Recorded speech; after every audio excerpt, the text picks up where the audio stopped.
ঠিকঠাক পাচ্ছে না, পানীয় জলের সমস্যা নিয়ে অবরোধ।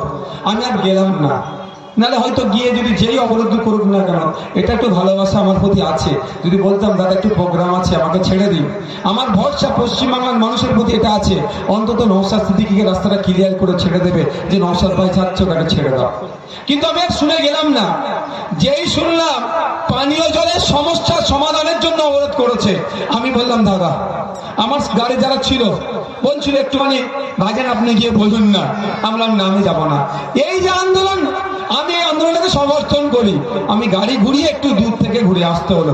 কিন্তু ভাবুন, দেশ স্বাধীন হয়েছে ৭৫ বছর হয়ে গেল, এখনো পশ্চিমবাংলার মানুষকে তার পানীয় জলের জন্য আন্দোলন করতে হয়েছে।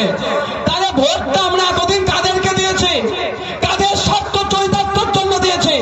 আমার দাদুরা ভোট দিল, বাবারা ভোট দিয়েছে, এখন আমাদের সময় এসছে, আমাদেরকেও যদি আজকে পানীয় জলের জন্য রাস্তা অবরোধ করতে হয়, তাহলে আমাদের পরের প্রজন্মদের কি অবস্থা হবে ভাবুন।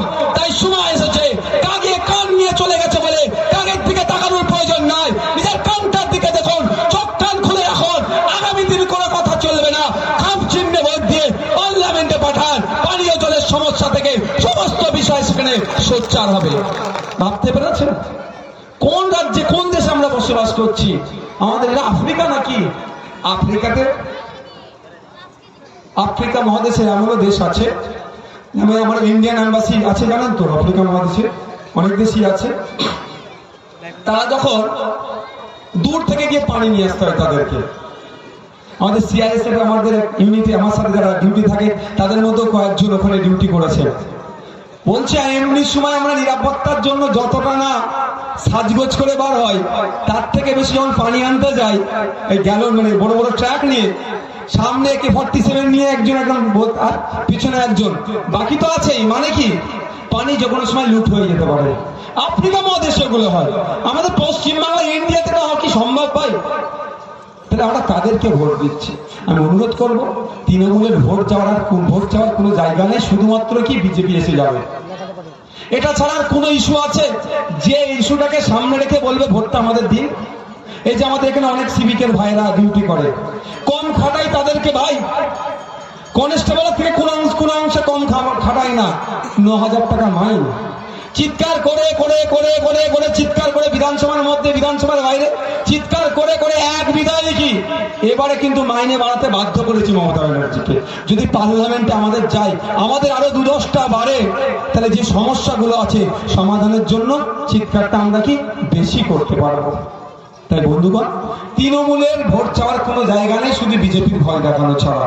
এটাও ঘটছে, আপনারা খোঁজ নিয়ে দেখুন, রাতের অন্ধকারে না তৃণমূলের ছেলেরা বিজেপির পতাকা লাগিয়ে দিচ্ছে, কারণ কি, আপনাকে বেশি ভয় পাওয়ানোর জন্য। বুঝতে পারছেন? আর যারা তৃণমূলের অত্যাচারের হাত থেকে বাঁচার জন্য ভাবছে বড় ফুলকে ভোট দিলে তৃণমূলকে জব্দ করা যাবে, অত্যাচার বন্ধ হবে, তারা কিন্তু দিনের মানে জেগে ঘুমাচ্ছে। আপনারা দেখলেন এত বড় বড় দুর্নীতি হলো, সবাই আমরা কম বেশি জানি কালীঘাট কিভাবে এতে জড়িয়ে। ইভেন আমরা যখন দেখলাম ইডির একটা দল লিপস্প্যান বাউন্স কোম্পানিতে রেড করেছে, অনেকে দেখি ফেসবুকে পোস্ট করছিল, এবার যাবে দেখবেন ওই দিনকে আমার পোস্ট নাই।